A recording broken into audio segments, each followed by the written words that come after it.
It is the fourth model of the CyberKitty Koro-chan collaboration and the second release in the 2023 rerun. It is CKC-03 Gaia Chapin, with the kit of Wide Repair, Disturbance, Revive, Float Legs, and the leg ability of White Mage, which buffs all leg stats minus armor and heavy limit when using a healing skill. Now, compared to the previous models of the CyberKitty Koro-chan collab, which focus more on some form of offense, either more aggressive or passive, this is the first model of the collab that instead focuses more on interruption or support-based combat, opting not even to touch a form of combat or even touch the enemy entirely in favor of supporting his allies on the field.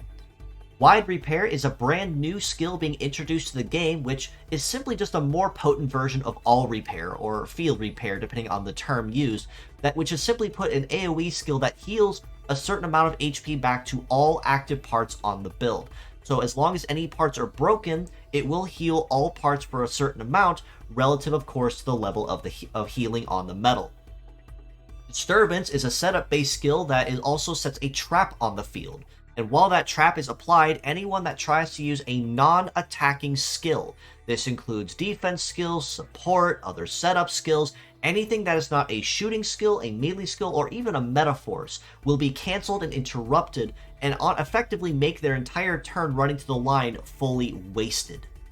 Revive is a healing-based skill, much like the first, but this one instead will revive all active parts on himself or an ally as long as the head is intact and the ally is still alive. Unlike Rebirth, which will resurrect a fallen ally, Revive requires the target, of course, to still be active in order for this to come into effect. And it is also worth noting that Revive will only bring back 10% HP to each of the parts resurrected, which of course is par for the course for other restore skills of the same caliber.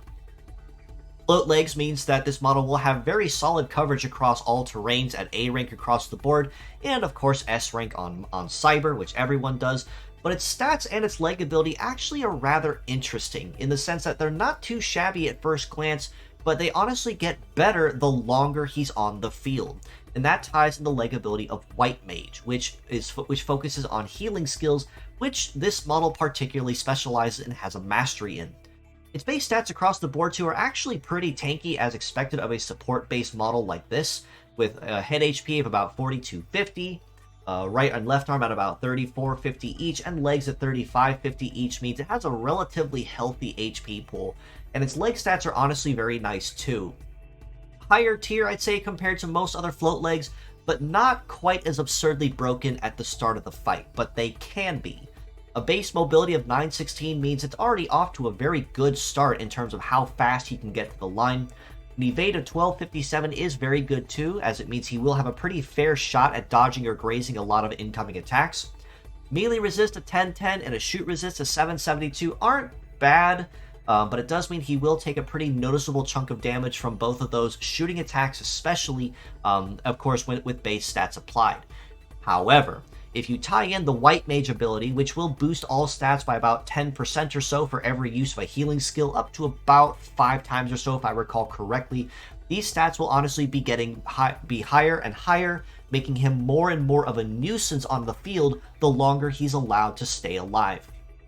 That being said, as the pure set score, I do honestly have to rate Gaia Chapin a very solid 7 out of 10. While it may not specialize in offense, and offense may not be the greatest thing on the field at times, when it comes to that, support and interruption is definitely the next best form of passive aggression, especially when you tie healing into that. Wide Repair and Revive definitely work very well together as a way to keep an ally alive as long as they stay alive, in terms of bringing back broken parts and passively bringing back HP over time, even if you only have a certain limited amount of uses of Wide Repair before they run out. Disturbance also is very good as well to guarantee that when attacking, anyone that has a shield or a support skill on the enemy side will not be allowed to use them. Buy yourself some time from that pesky PvP team that likes to use Particle a lot and guarantee a lot of healing.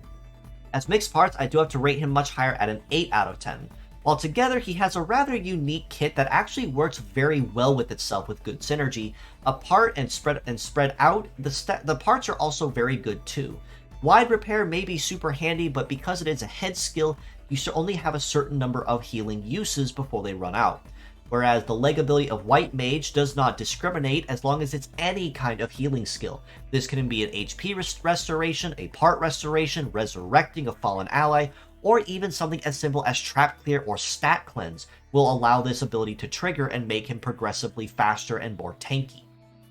Disturbance honestly goes without saying for how useful it can be, especially in higher end super invasion fights that focus a lot on healing or just trying to stall you out in terms of trying to outlive or outlast you. This can be a very good skill to make use of no matter where you're at if you want to implement a form of passive aggression on the team.